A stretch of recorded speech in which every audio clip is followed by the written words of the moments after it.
ಶ್ರಾವಣ ಮಾಸದ ಅಂಗವಾಗಿ ಬೈಲಹೊಂಗಲ ನಗರದ ದೊಡ್ಡಕೆರೆಯಲ್ಲಿರುವ ಉಳಿವಿ ಚನ್ನಬಸವೇಶ್ವರ ಪುತ್ಥಳಿ ಮುಂಭಾಗದಲ್ಲಿ ಚನ್ನಬಸವೇಶ್ವರ ವಾಯು ವಿಹಾರ ಗೆಳೆಯರ ಬಳಗದ ಆಶ್ರಯದಲ್ಲಿ ಭಕ್ತಿ ಭಾವದ ನಾನಾ ಧಾರ್ಮಿಕ ಕಾರ್ಯಕ್ರಮಗಳು ಭಾನುವಾರ ಜರುಗಿದವು.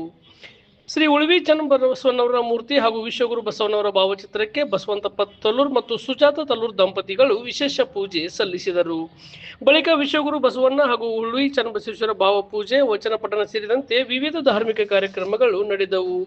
ಶ್ರೀ ರುದ್ರಾಕ್ಷಿ ಮಠದ ಬಸವಲಿಂಗ ಮಹಾಸ್ವಾಮೀಜಿ ಹಾಗೂ 3000 ಮಠದ ಪ್ರಭು ನೀಲಕಂಠ ಮಹಾಸ್ವಾಮೀಜಿ ಸಾನ್ನಿಧ್ಯ ವಹಿಸಿ ಮಾತನಾಡಿ, ಸಂಘಟನೆಗಳು ಒಗ್ಗಟ್ಟಿನಿಂದ ಕಾರ್ಯನಿರ್ವಹಿಸಿದಾಗ ಯಶಸ್ಸು ನಿಶ್ಚಿತ. ಧಾರ್ಮಿಕ ಹಾಗೂ ಆಧ್ಯಾತ್ಮಿಕ ಕಾರ್ಯಕ್ರಮಗಳಲ್ಲಿ ಪಾಲ್ಗೊಳ್ಳುವುದರಿಂದ ಮನಸ್ಸಿಗೆ ನೆಮ್ಮದಿ ದೊರೆಯುವುದರ ಜೊತೆಗೆ ಶರಣರ ವಚನ ಮತ್ತು ಸಂಸ್ಕೃತಿಯ ಮೌಲ್ಯಗಳು ಸಮಾಜದಲ್ಲಿ ಮತ್ತಷ್ಟು ಬಲಗೊಳ್ಳುತ್ತವೆ ಎಂದರು. ಶಾಸಕ ಮಹಂತೇಶ್ ಕೌಜಲ್ಗಿ, ಮಾಜಿ ಶಾಸಕ ಡಾಕ್ಟರ್ ವಿಶ್ವನಾಥ್ ಪಾಟೀಲ್ ಹಾಗೂ ಚಿತ್ರನಟ ಶಿವರಾಜ ಅವರು ಮಾತನಾಡಿ, ಶರಣರ ವಚನ ಪರಂಪರೆ ಮತ್ತು ಸಂಸ್ಕೃತಿಯನ್ನು ಮುಂದಿನ ಪೀಳಿಗೆ ಪರಿಚಯಿಸುವ ಜವಾಬ್ದಾರಿ ಪ್ರತಿಯೊಬ್ಬರ ಮೇಲಿದೆ. ಶರಣರ ಬರುಮೆಗೆ ಪ್ರಾಣ ಜೀವಾಳವಯ್ಯ, ವಚನ ಸಂಸ್ಕೃತಿ ಬೆಳೆಸೋಣ, ಶರಣ ಸಂಸ್ಕೃತಿ ಉಳಿಸೋಣ ಎಂಬ ಆಶಯದೊಂದಿಗೆ ಇಂತಹ ಕಾರ್ಯಕ್ರಮಗಳು ನಿರಂತರವಾಗಿ ನಡೆಯಬೇಕೆಂದು ಹೇಳಿದರು.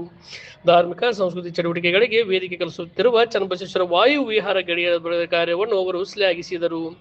ಈ ವೇಳೆ ಪ್ರಭಾರಿ BEO Ravi Hiremath, doctor N Bali, Basavaraj Janamatti, BB Bogur, ನ್ಯಾಯವಾದಿ ಜಿಬಿ ಗಿಹಳ್ಳಿ, ಚಂದ್ರಶೇಖರ್ ಕೊಪ್ಪಲ್, ಶ್ರೀಶೈಲ್ ಶರಣಪ್ಪನವರ್, ಮಹೇಶ್ ಕೋಟಗಿ, ಬಸವರಾಜ್ ಬಡಿಗೇರ್, ಸಂತೋಷ್ ಕೊಳವಿ, ಚಂದ್ರಕಾಂತ್ ಹೊಸೂರ್, ಎಸ್.ಎಂ. ಪಾಟೀಲ್, ಸುಧಾಕರ್ ಶೆಟ್ಟಿ, ಶಿವಾನಂದ ಸಾಲಿ, ಮಲ್ಲಿಕಾರ್ಜುನ್ ಹೋಟಿ, ಉಳುವಾಪ ತುರ್ಮರಿ, ಪ್ರಕಾಶ್ ಕಲ್ಲೋಳಿ, ಮಹಂತೇಶ್ ಚಟವಟಿ, ಸಂಗಪ್ಪ ಕಾದ್ರೋಳಿ, ಪ್ರೇಮಕ್ಕ ಅಂಗಡಿ, ಮಹಾದೇವಕ್ಕ ಅಂಗಡಿ, ಶೋಭಾ ಚಬ್ಬಿ, ಸಾವಿತ್ರಿ ಹೊತ್ತಿಗೆಮಠ ಸೇರಿದಂತೆ ಉಳಿವಿ ಚನ್ನಬಸವಣ್ಣ ಹಾಗೂ ವಿಶ್ವಗುರು ಬಸವಣ್ಣ ಅಭಿಮಾನಿಗಳು ಮತ್ತು ಮಾಜಿ ಸೈನಿಕರ ಸಂಘದ ಸದಸ್ಯರು ಉಪಸ್ಥಿತರಿದ್ದರು.